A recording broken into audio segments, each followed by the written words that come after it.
The crystal champagne flute felt cold against her skin, a stark contrast to the warmth that had filled her heart only hours before.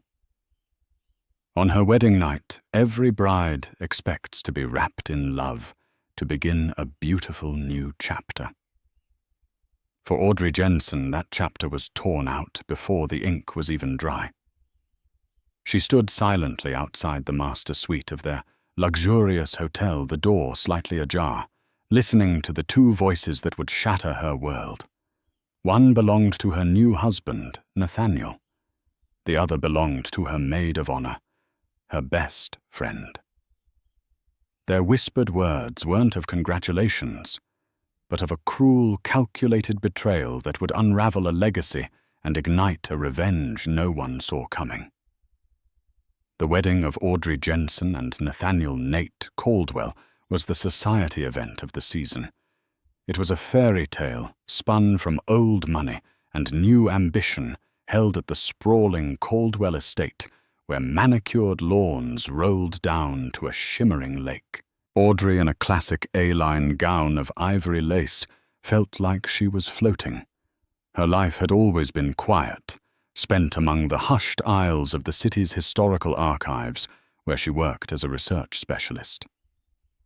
Marrying Nate, the charismatic heir to the Caldwell and Sons construction empire, was like stepping from a black-and-white film into dazzling Technicolor. Nate was everything she wasn't, bold, charming, and effortlessly at the center of any room he entered. He had pursued her with a gentle persistence that had broken through her natural reserve, making her feel seen and cherished for her intellect and quiet strength. He'd told her he was tired of the shallow women in his circle, and that her authenticity was a breath of fresh air. She had believed him. Every word. Her maid of honor, Penelope Penny Finch, fussed with the train of her dress. Her bright, bubbly personality, a familiar comfort. "You're breathtaking," Aud Penny had whispered, her eyes sparkling. "Absolutely breathtaking. You deserve all of this." They had been inseparable since college, two sides of the same coin. Audrey, the thinker. Penny, the talker. Audrey, the planner. Penny, the free spirit. Their bond felt unbreakable. The ceremony was flawless. Walter Caldwell, Nate's imposing father and the patriarch of the family, watched with a stern but seemingly proud expression. He had been surprisingly welcoming of Audrey, often speaking of her good breeding and stable character, which she found odd, but chalked up to the quirks of the ultra-wealthy. As the reception pulsed with the rhythm of a live band and the clinking of champagne glasses, Nate leaned in and whispered in her ear, his breath warm. "Tired, my love. I've booked the presidential suite at the Grandmont. Thought we could slip away early." A thrill went through her. The entire day had been a beautiful performance for their guests, but now the night was just for them. She nodded, her heart fluttering with a nervous excitement she hadn't felt since their first date. They made their excuses, slipping out of the Grand Marquis amidst a shower of well-wishes. The ride to the hotel was a blissful blur. Nate held her hand, telling her how he was the luckiest man in the world.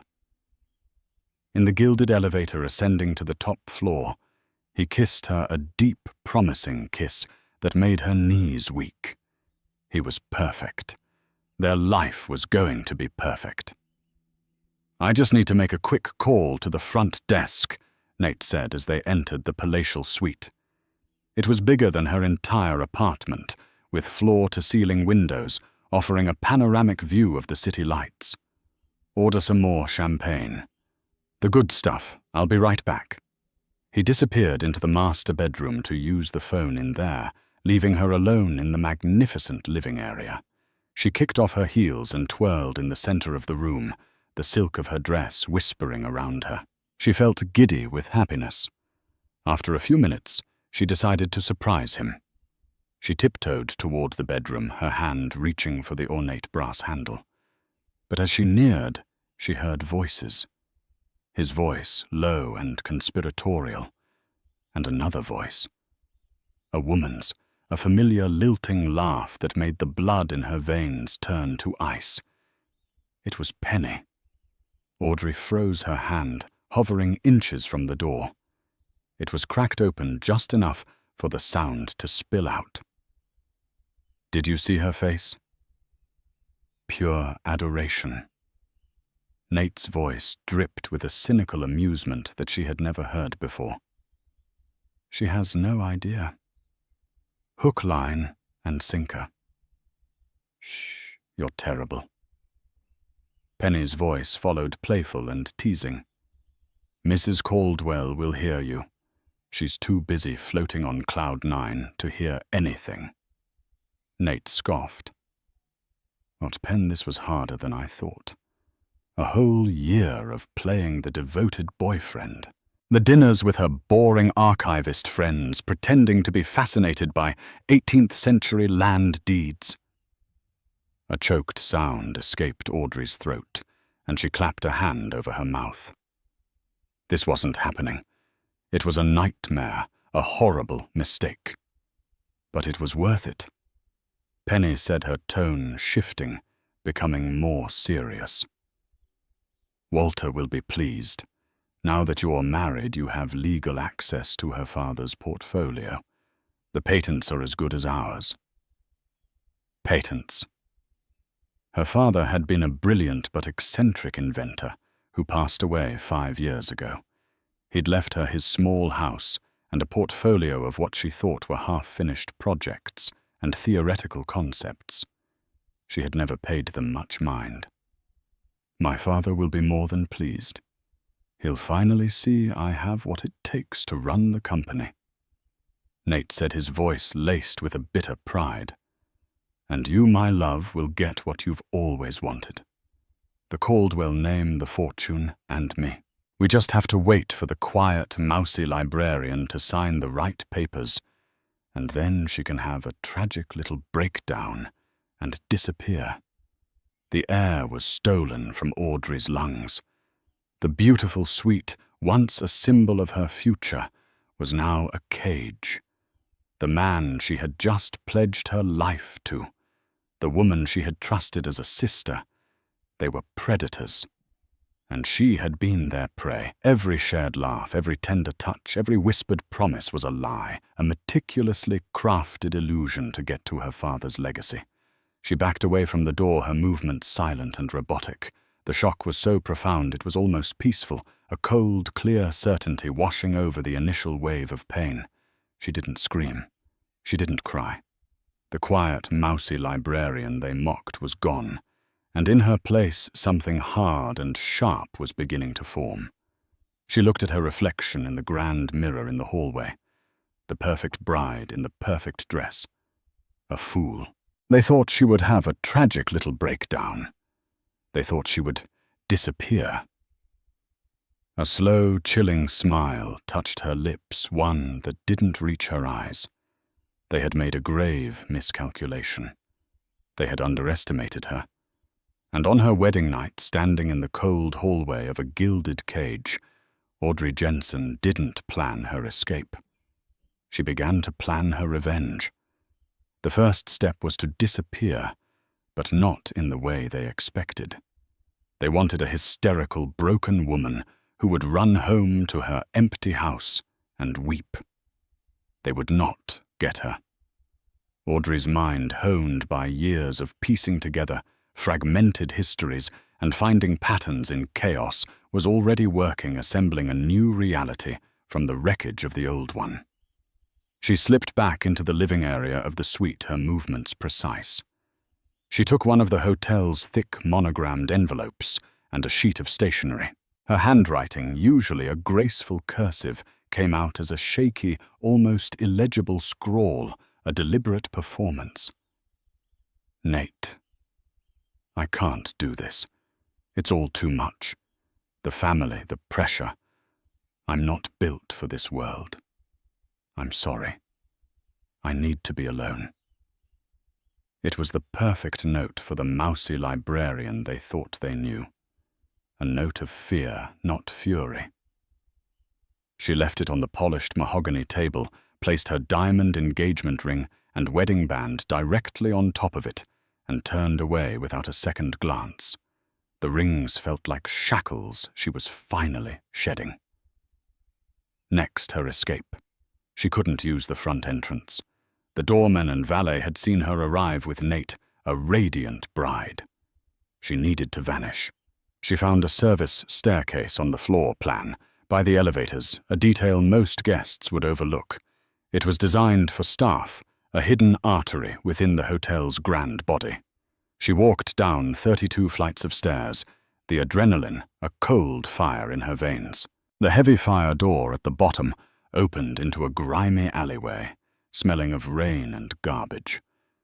The contrast with the perfumed luxury of the hotel was jarring. She pulled her lace-trimmed veil from her hair, a bitter laugh catching in her throat as she stuffed it into a reeking dumpster. The fairy tale was officially over. She had her purse containing her phone ID and a credit card. She knew Nate, or more likely his father, would be tracking her finances.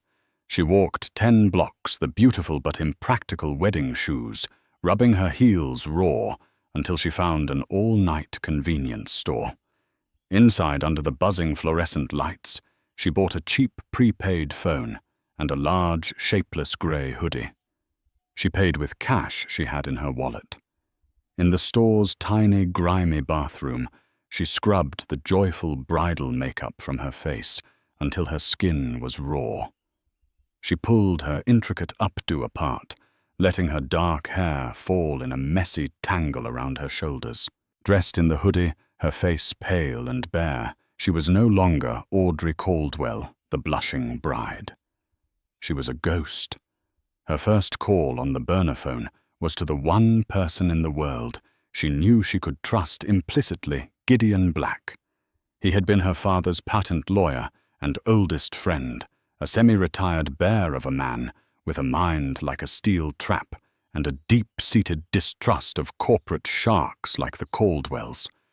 He had been polite but visibly wary when Audrey had announced her engagement. Now she understood why. "Gideon," she said, her voice raspy when he answered, his tone thick with sleep. "It's Audrey Jensen.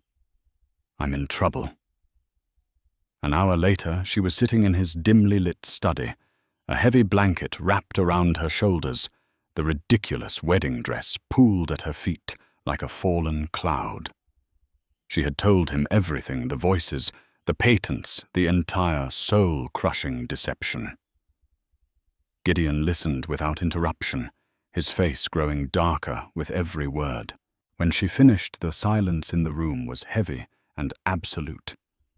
That silver-tongued devil Gideon finally growled, his fist clenching on the arm of his leather chair. "And Walter, I always knew he was a snake. Your father refused to sell to him for years, said Walter Caldwell would turn his innovations into weapons or tools for the greedy. He wanted his work to benefit ordinary people. They think I've run off, that I'm having a nervous breakdown," Audrey said, her voice now steady, the cold calm returning. "They're going to look for me, but they'll be looking for a victim." "And what will they find?" Gideon asked, studying her face intently. "Nothing," Audrey replied, a flinty hardness in her eyes. "Audrey Jensen is gone. I need your help, Gideon. I need to legally protect my father's work before they can touch it. And I need to understand what it is they want so badly. Then I need you to help me build a fortress. And from that fortress, I'm going to war." Gideon's stern face broke into a grim smile. "Your father would be proud. He always said your quiet nature hid a spine of steel." He was right. The next few weeks were a blur of strategic movement. Gideon, with his extensive network, moved quickly. He arranged for Audrey to stay in a discreet, long-term stay apartment under an assumed name miles away in a different city. He had her credit cards cancelled and her bank accounts frozen before the Caldwells could trace a single transaction. He filed a series of complex legal injunctions and holding companies to shield her father's intellectual property, burying the patents so deep in legal fortifications that it would take an army of lawyers months to even find them. Meanwhile, the story Nate and Penny were spinning reached the society pages. "Tragic bride flees marriage," one headline read. The narrative was consistent. The sweet, simple librarian had been overwhelmed by the pressure of joining the powerful Caldwell dynasty and had suffered a mental collapse. Nate played the part of the devastated husband perfectly, giving solemn, pained interviews about his concern for his wife's well-being and his unwavering hope for her safe return. Penny was the picture of the loyal friend, tearfully telling reporters how she had worried Audrey was too fragile for this new life. They were building a public cage for her, defining her as unstable, unreliable, and weak. If she ever resurfaced, her credibility would be shot. Anything she said against them would be dismissed as the ramblings of a disturbed woman. From her anonymous apartment, Audrey read every article, every sympathetic comment for the poor, heartbroken husband. She didn't feel anger anymore. It had been forged into something colder, sharper purpose. She spent her days in that small apartment, not weeping, but working. Gideon had couriered her all of her father's old notebooks and research files. She read them not as a grieving daughter, but as a scholar. For the first time, she began to truly understand the genius of her father, Dr. Alastair Jensen. The patents weren't just for small gadgets. They were revolutionary concepts, a cost-effective water purification system, a new form of biodegradable plastic, and the crown jewel, a formula for a highly efficient, stable, and incredibly cheap solar energy storage solution. It was a technology that could change the world, freeing society from its dependence on fossil fuels. And Walter Caldwell wanted to own it, control it, and sell it to the highest bidder. Nate hadn't just married her for money. He'd married her for the future of energy. The scale of their greed was breathtaking, and the scale of their downfall would have to match it. Audrey sat at her small desk, surrounded by her father's genius, and began to draw up a new kind of schematic. It wasn't an invention of wires and circuits. It was a meticulous, multi-layered plan for the complete and utter destruction of the Caldwell family's reputation and empire. The quiet archivist they had mocked was about to use her skills to dig up every skeleton they had ever buried, and she would do it with the patience and precision of a historian documenting a fallen civilization. A year passed. To the world and to the Caldwells, Audrey Jensen remained a ghost, a tragic footnote in a society column. Nate had filed for divorce on grounds of abandonment, a move that painted him as a man forced to move on from his personal tragedy. He and Penny were now a public couple, their relationship framed as a beautiful story of two people finding solace in each other's company after a shared trauma. They were the picture of resilience. Penny had seamlessly slipped into the role she had always coveted, dripping in Caldwell diamonds and hosting charity luncheons. But in a nondescript office building 300 miles away, Audrey was not just surviving, she was transforming. The mousy librarian was gone, replaced by a woman with an unnerving focus. Her wardrobe of cardigans and sensible shoes was replaced by sharp-tailored blazers and a confident stride. The grief and shock had been alchemized into a cold, relentless determination. She had established a new identity, Anna Vance, a freelance corporate researcher. The name was a shield, allowing her to operate in plain sight. Her days were spent in a deep dive, not into historical texts, but into the labyrinthine world of Caldwell and Sons. With Gideon's guidance and seed funding from a trust her father had set up with him, Audrey, as Anna began to invest, she bought small, seemingly insignificant shares in companies that were subcontractors for the Caldwell's suppliers' shipping partners. This gave her access to shareholder meetings, financial reports, and a network of disgruntled employees, people who were just numbers to a corporate giant like Caldwell and Sons. Her archivist skills were devastatingly effective in this new context. She could see the narrative in a string of invoices, the hidden story in a series of shipping manifests. She found patterns others missed: a subcontractor consistently overbilling for materials, a shell corporation in the Cayman Islands receiving large unexplained consulting fees, a series of safety violations on construction sites that were systematically covered up with bribes to minor city officials. Each discovery was a thread, and Audrey meticulously pulled on each one, unraveling the tapestry of deceit that Walter Caldwell had woven over decades. He ran his company like a feudal lord, rewarding loyalty, but demanding absolute silence. The grand public image of the Caldwell Foundation. Their charitable arm was a farce. It was a sophisticated money laundering machine, funneling profits from their illicit activities into offshore accounts, all under the guise of philanthropy. She also investigated Penny. She learned that Penny's family had been on the verge of bankruptcy before she had so conveniently befriended Nate. Penny hadn't just been a willing participant, she had been a desperate one. Audrey discovered emails between Penny and Nate sent long before Nate had even met Audrey. They were not love letters, they were strategic plans.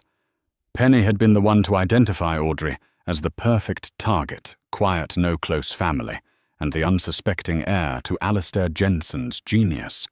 She had fed Nate information about Audrey's personality, her insecurities, her desires. Penny had not just betrayed a friendship. She had engineered its entire existence for profit. Gideon was her steadfast partner in this shadow war. He used his legal expertise to navigate the treacherous waters of corporate espionage, ensuring every piece of information Audrey gathered was admissible, untraceable, and legally sound. He introduced her to a forensic accountant, a woman named Maria, who could make spreadsheets sing the darkest of arias. Together they built a case not for a courtroom, but for the court of public opinion, backed by irrefutable proof. "This is more than enough to sink them," Audrey Gideon said, one evening looking over a flowchart she had created that linked Walter Nate and a dozen fraudulent entities. "We could take this to the district attorney right now." Audrey shook her head, her gaze fixed on the board. A trial would take years. It would be fought by their army of lawyers in closed courtrooms. They would spin it, control the narrative. Their punishment would be fines, maybe a slap on the wrist for a junior executive. No, that's not justice. What is then? Humiliation, Audrey said, her voice quiet but resonant. They built their empire on a foundation of public perception, on the power of the Caldwell name. I'm going to demolish it in front of the very people they seek to impress. I will not let them be judged by a jury of 12. They will be judged by everyone. Her target was set, the annual Caldwell Foundation Gala. It was the pinnacle of the city's social calendar, an event where the elite gathered to celebrate the Caldwells' supposed generosity. It was scheduled for the anniversary of Audrey and Nate's wedding.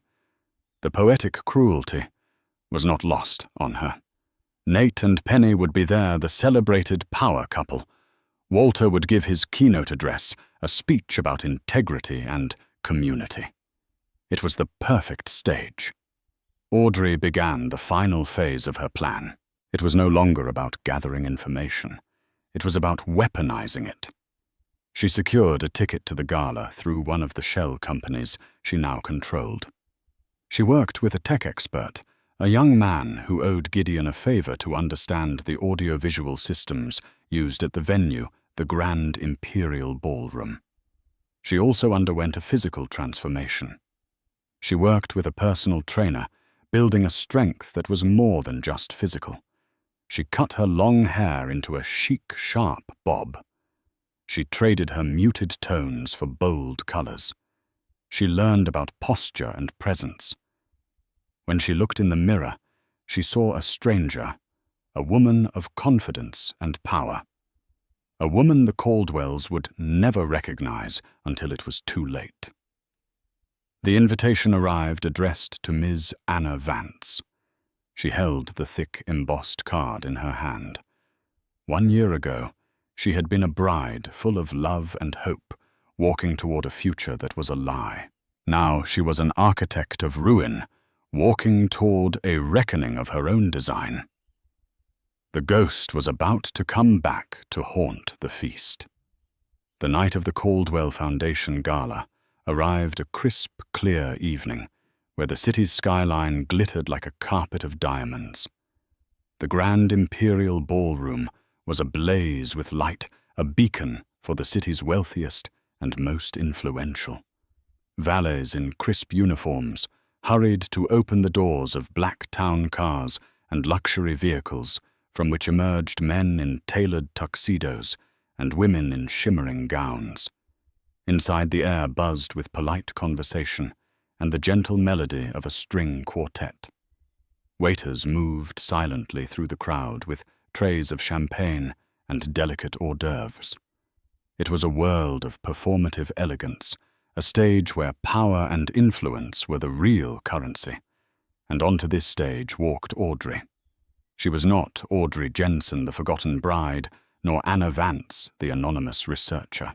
Tonight she was a spectre of their own creation, and her transformation was absolute. She wore a floor-length gown of emerald green silk that clung to her form, the color a bold statement against the sea of black and pastels. Her sharp bob was styled impeccably, and a touch of smoky eyeshadow gave her gaze a smoldering intensity. A simple but elegant diamond necklace purchased with the first dividends from her savvy investments graced her collarbone. She paused at the top of the grand staircase, her eyes scanning the room. She was no longer the woman who would have shrunk from such a scene. She had spent a year dissecting these people, their motivations, their weaknesses. They were not intimidating. They were data points. Her entrance did not go unnoticed. A ripple of murmurs went through the crowd. "Who is that? Do you know her?" She was an unfamiliar face in a very familiar pond, and her poise commanded attention. She descended the stairs with a slow, deliberate grace, her eyes locking onto her targets. Nate and Penny were holding court near the grand champagne fountain. Nate looked handsome and smug in his tuxedo, a man completely at ease in his domain. Penny was radiant in a pale pink gown, her laughter a little too loud, her hand possessively on Nate's arm. They were the king and queen of this gilded world. And then there was Walter Caldwell, standing with the mayor and a state senator. He was the true puppet master, his expression one of paternalistic authority. He exuded power, the kind that doesn't need to be loud. Audrey took a glass of champagne from a passing waiter and began to move through the room. She didn't approach them. Not yet. The first part of her plan was to sow the seeds of chaos. She found Arthur Vance, a cantankerous board member of a bank that held a significant portion of the Caldwells' debt. She had discovered through her research that Walter was pressuring him to extend their credit line under dubious circumstances. "Mr. Vance," she said, her voice smooth and confident. He turned, giving her a dismissive once-over. "Do I know you?" "My name is Anna Vance." "No relation, I'm afraid." She smiled. I'm a financial analyst. I was just looking over some public filings for Caldwell and Sons. Fascinating reading, especially their debt-to-asset ratio and the curious offshore entity in the Caymans. I'm sure it's all perfectly standard, but it does make one wonder about the security of certain investments. She didn't need to say more. A flicker of alarm crossed his face. She had just armed him with a doubt that would fester all night. She smiled politely and moved on. Next, she intercepted a prominent journalist, a woman known for her sharp, investigative pieces, who was covering the gala's social aspects. Such a wonderful event for a wonderful cause, Audrey commented idly, standing beside her. The Caldwell Foundation does so much for the city. Although I did find it curious during my research that less than 10% of their annual donations actually reach the charities they list as beneficiaries. The rest seems to be absorbed by administrative costs. It's a bold accounting strategy, isn't it? She watched the journalist's eyes light up with professional interest. The seed was planted. She continued her calculated path through the ballroom, a word here, a question there. To a city councilman, she mentioned a zoning variance for a Caldwell property that was approved with unusual speed. To a rival developer, she casually wondered aloud about the structural integrity of the concrete used in the Caldwell's new skyscraper. Each comment was a precisely aimed dart designed to create unease and suspicion among the very people whose trust the Caldwells relied upon. Finally, she saw Nate's head turn. He had noticed the ripples she was causing. He squinted, a flicker of confusion on his face. He didn't recognize her, not completely, but something in her bearing seemed to prick at his memory. He leaned over and whispered something to Penny. Penny's gaze followed his, and for the first time that night, Audrey looked directly at them. Penny's smile froze on her face. Her champagne glass tilted a few drops, spilling onto the marble floor. Recognition dawned, followed by sheer, unadulterated panic. The ghost she thought was long buried was standing 20 feet away, looking like she owned the room. Penny grabbed Nate's arm, her knuckles white. "Nate, look, over there. It's her." Nate's face went pale. He stared, his mind struggling to reconcile the image of the confident, stunning woman in green with the memory of the quiet, heartbroken bride he had so callously discarded. It was impossible, but it was her. Audrey gave them a slow, deliberate smile. It was not a friendly smile. It was a predator's smile, a promise. She raised her glass in a mock toast, her eyes holding theirs, and then turned her back on them, leaving them in a state of rising dread. The string quartet finished its set. A hush fell over the room as Walter Caldwell made his way to the podium at the front of the ballroom. It was time for the evening's main event, his keynote speech. The grand screen behind him lit up with the Caldwell Foundation's logo. The trap was set. The audience was primed with doubt. The targets were terrified. Audrey moved to the side of the room, near a small, unassuming service panel she knew concealed an auxiliary input for the ballroom's AV system. The tech expert had given her a small, powerful device now tucked into her evening bag. Walter tapped the microphone, his deep, authoritative voice booming through the speakers. "Friends, colleagues, distinguished guests, welcome. Tonight we celebrate a year of giving, a year of building a better community, a year of integrity." Audrey's hand closed around the device in her purse. The show was about to begin. Walter Caldwell's voice filled the ballroom, a rich, practiced baritone that spoke of power and unwavering self-assurance. He spoke of family values, of corporate responsibility, of the legacy he was building for his son, Nathaniel. As he spoke, he gestured towards Nate, who stood beside Penny, forcing a tight, uncomfortable smile. All eyes were on the Caldwells, the perfect family on the perfect stage. "Our success is not measured in steel and concrete," Walter declared, his voice swelling with false sincerity, "but in the trust we have earned from this great city. A trust built on one simple, unshakable principle: integrity." That was her cue. From her position near the wall, Audrey slipped the device from her purse. It was a small wireless transmitter, designed to hijack a closed-circuit AV system. The tech expert had called it a skeleton key. She pressed the activation button. For a split second, nothing happened. Then the giant screen behind Walter flickered. The Caldwell Foundation logo vanished, replaced by a scanned image of an email. The text was large enough for everyone in the room to read. From Penelope Finch to Nathaniel Caldwell. Subject: the librarian. Date: October 14th, 2 years ago. Nate. I found the perfect one. Her name is Audrey Jensen. Works at the City Archives. Quiet, no real family to speak of, and sits on her father's entire patent portfolio without a clue of its value.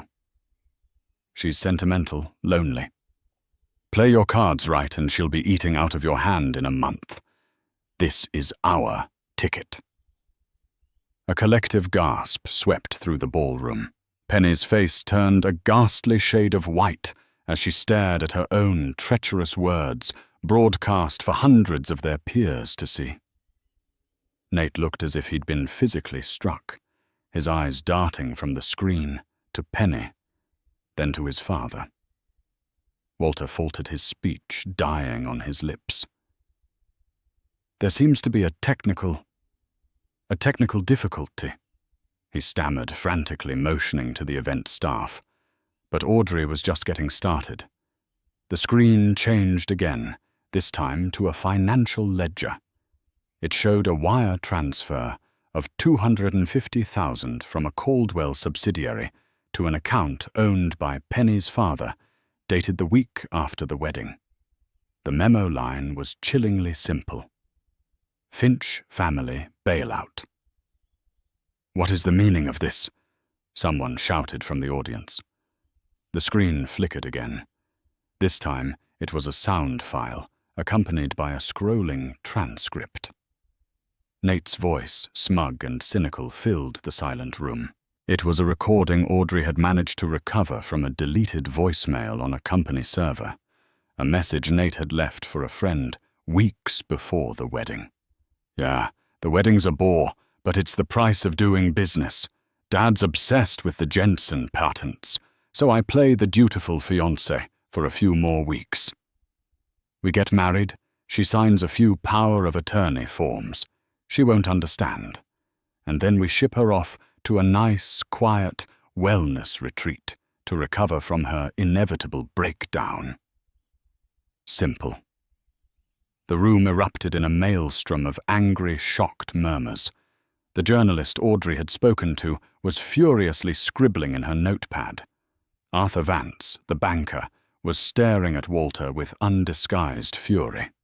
Walter, desperate, grabbed the microphone. "These are lies. Fabricated forgeries. Our security is being compromised." As if in response, the screen changed to a photograph of Walter Caldwell himself, shaking hands with a notoriously corrupt city official. The next image was a bank statement from an offshore account in Walter's name, showing a deposit that matched to the dollar a consulting fee from the subcontractor Audrey had been investigating for overbilling the city. One by one, the pillars of the Caldwell empire were demolished in high definition. Forged safety inspection reports, internal memos discussing the use of inferior building materials on a new condo development.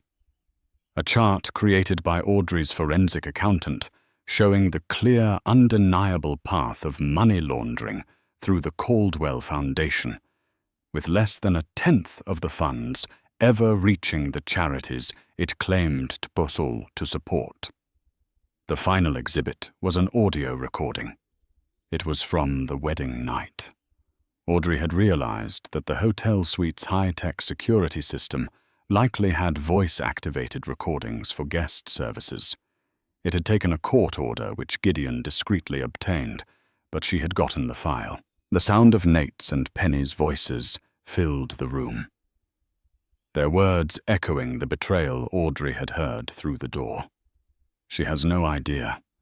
Hook, line, and sinker. The patents are as good as ours. Penny let out a strangled sob and sank to the floor. Her carefully constructed world shattered. Nate stood frozen, his face a mask of horror and disbelief. But the most damning part was a fragment of a phone call Walter had made to Nate from the wedding reception. "Is it done, son? Are you married?" "Good. Now remember the plan. Get her signature on those asset transfer documents as soon as possible. Use the honeymoon. We need to secure the Jensen portfolio before anyone else realizes what it's worth. Don't mess this up." The voice of the patriarch, the man who had just spoken of integrity, was laid bare as that of a ruthless conspirator. The silence that followed was absolute, broken only by the sound of the mayor, who had been standing next to Walter, taking a very deliberate step away from him. Then from the side of the room, Audrey's voice, amplified by a small personal microphone she had concealed, cut through the tension. "He didn't mess it up, Walter," she said, stepping into the light. All heads turned towards her. "You did. You all did." She stood there, not as a victim, but as the orchestrator of their doom. Her eyes met Walter's across the ruined ballroom. His face, which had been a mask of rage and denial, finally crumbled into the slack-jawed visage of a defeated man. He knew in that moment that he was utterly and completely destroyed. His reputation, his company, his legacy, all of it had turned to ash in the space of 10 minutes. Audrey looked at Nate and Penny, huddled together in their shared disgrace. "You thought I would have a breakdown?" she said, her voice steady and cold. "You were right. I did. A breakthrough. A breakthrough from the pathetic illusion you built for me." She clicked off her microphone. Her work was done. As security guards and confused event staff began to rush towards the stage and guests began to storm out in disgust, Audrey Jensen turned and walked calmly towards the exit, the chaos of the collapsing dynasty receding behind her. She didn't look back. The fallout from what the media quickly dubbed the Gala of Ruin was immediate and catastrophic for the Caldwells. Before Audrey had even reached her car, videos from 100 different cell phones were already going viral. The journalist she had spoken to had her exclusive story online within the hour, complete with quotes from stunned and outraged guests. By morning, the Caldwell name was not just disgraced, it was toxic. The city which had once revered them turned on them with a vengeance. The mayor's office announced a full-scale investigation into all of Caldwell & Sons' city contracts. The district attorney, spurred by the mountain of public evidence Audrey had presented, convened a grand jury.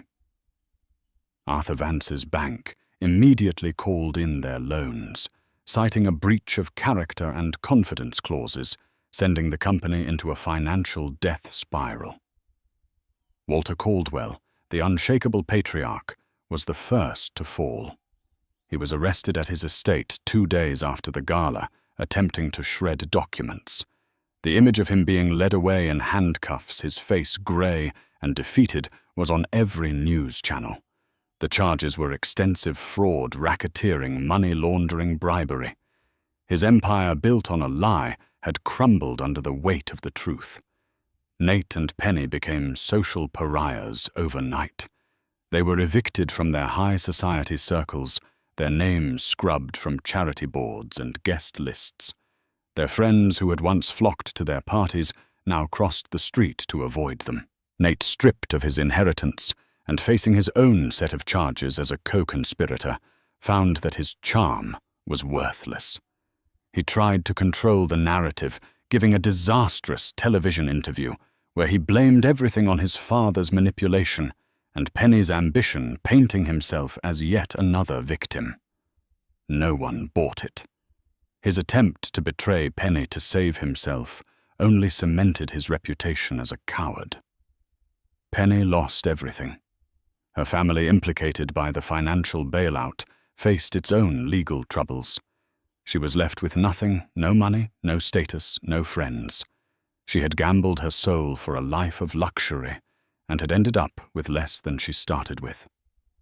The last Audrey heard, Penny had left the city in the dead of night, disappearing into a self-imposed exile of shame. Audrey watched all of this unfold from a distance, not with glee, but with a quiet, solemn sense of completion. Her revenge had not been a passionate, fiery outburst, but a cold, calculated demolition. She had not destroyed them for pleasure, but for justice for her father's legacy and for the woman she had been. With the Caldwells neutralized, Audrey, with Gideon's help, stepped out of the shadows. She reclaimed her own name, Audrey Jensen. The narrative the Caldwells had created of the unstable bride was completely rewritten. She was now viewed as a brilliant, strategic woman who had exposed a corrupt dynasty. She was hailed as a hero, a corporate giant slayer. She gave one and only one interview. She sat opposite the same journalist from the gala, her demeanor calm and composed. She didn't speak of heartbreak or betrayal. Instead, she spoke about her father, Dr. Alistair Jensen. She revealed the true nature of his patents, not as corporate assets to be hoarded, but as technologies meant to serve humanity. The Caldwells saw my father's work as a commodity, a tool for profit and control.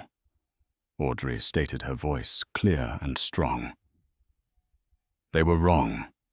It is a gift, and it's time it was used as one. This was the true culmination of her plan. It was never just about revenge. It was about redemption, the redemption of her father's name and purpose. The interview ended with a stunning announcement. Audrey was launching the Alistair Jensen Foundation, an organization dedicated to developing and implementing his technologies on a non-profit basis. The solar storage solution, the water purification system, they would be released as open-source projects available to communities and developing nations around the world. The response was overwhelming. Donations and grants poured in from individuals and organizations inspired by her story and her mission. Top scientists and engineers who had once been courted by corporations like Caldwell and Sons offered to volunteer their time. They were drawn by the chance to work on something that could genuinely change the world for the better. Audrey had taken the weapon the Caldwells had tried to steal and turned it into a tool for global good. She had not only destroyed their corrupt legacy, but had begun building a new one founded on the very principles of integrity and community they had only ever pretended to possess. She was no longer living in the shadow of their betrayal, but in the light of her father's vision. 2 years after the gala, the name Caldwell was little more than a cautionary tale whispered in boardrooms. Walter Caldwell died in prison of a heart attack 6 months into his 20-year sentence. Nate, having taken a plea deal, served 18 months in a low-security facility. He emerged a changed man, but not for the better. The swagger was gone, replaced by a haunted, bitter resentment. He was a ghost in his own city, a man whose name was synonymous with disgrace. The fortune he had been raised to inherit was gone, consumed by legal fees, fines, and corporate bankruptcy. Audrey, meanwhile, was thriving in a world of her own making. The Alastair Jensen Foundation had grown into a global force for good. Its headquarters was not a glittering skyscraper, but a repurposed university building, a hub of innovation and collaboration. The walls were covered not with expensive art, but with schematics, maps of deployment sites, and photos of the people whose lives had been changed by her father's work. Clean water projects were operational in 3 different continents. The biodegradable plastic formula had been adopted by a consortium of environmentally conscious companies, and the solar energy solution was powering remote villages and reducing carbon footprints in urban centers. Audrey had become something far more powerful than a wealthy heiress.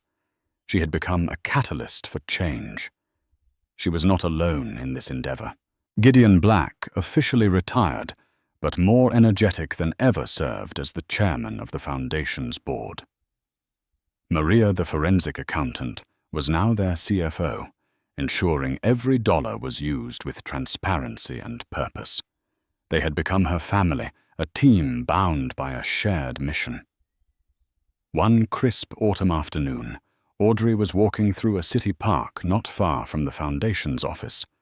She was dressed in comfortable jeans and a sweater, a world away from the emerald green revenge dress she had once worn.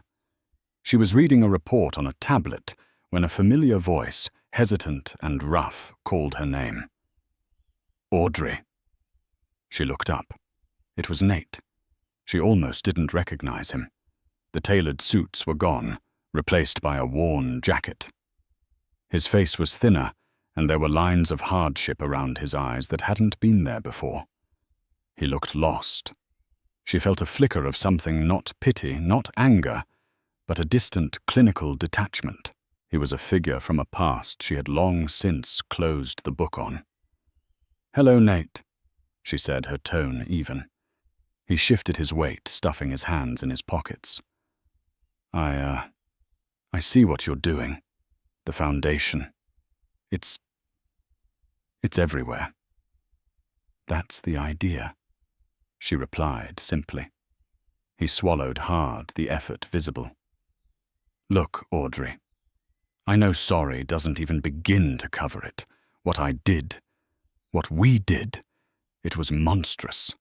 I was weak and arrogant, and I followed my father down a path that ruined everything. I live with that every single day." Audrey listened, her expression unreadable. This was the apology she might have once craved, the validation she might have needed in the immediate aftermath of the betrayal. But now it felt like an echo from an empty room. "I don't expect you to forgive me," he continued, his voice cracking slightly. "I wouldn't, but I needed to say it. To you. What you've built, it's what your father wanted, isn't it? You've honored him in a way I could never even comprehend. You won. In every sense of the word, you won." She considered his words for a long moment. He was right. She had won. But the victory wasn't in his downfall, or his father's, or Penny's. The victory was in the clean water flowing in a village halfway across the world. The victory was in the look on a young scientist's face when they had a breakthrough in the lab. The victory was in the quiet satisfaction of knowing she was building something that would outlast her, something that created instead of destroyed. "Winning was never the point, Nate," she finally said, her voice soft but firm. "Doing the right thing was. You and your father saw my father's legacy as a prize to be won. It was never that. It was a responsibility, one that you were never capable of understanding." She looked at him one last time, at the shell of the man who had almost destroyed her. She felt no lingering hatred. There was simply nothing left to feel. He was irrelevant to her future. "Goodbye, Nate," she said. And without waiting for a reply, She turned and continued on her way, leaving him standing alone among the falling leaves. Her path was forward towards the light, while his was forever anchored to the shadows of his past. Her revenge was complete not because she had torn his world down, but because she had built a better one without him. The years that followed were defined not by drama, but by quiet, steady progress. The Alistair Jensen Foundation became a benchmark for ethical innovation, a testament to the idea that technological advancement could and should serve the common good. Audrey was no longer just the woman who took down the Caldwells. She was a respected leader, a visionary who had turned personal tragedy into a global triumph. She traveled the world not to stay in luxury hotels, but to oversee the installation of water purifiers and to speak with community leaders about their needs. She found a deep, abiding joy in this work, a sense of purpose that far surpassed any happiness she had thought she would find in her old life. She found love again, too, not with a charismatic tycoon, but with a kind, brilliant engineer who worked for the foundation. Their partnership was built on mutual respect, shared values, and a quiet understanding of what truly mattered. One day, an old leather-bound book arrived at her office. It was a first-edition collection of historical maps, something the old Audrey would have adored.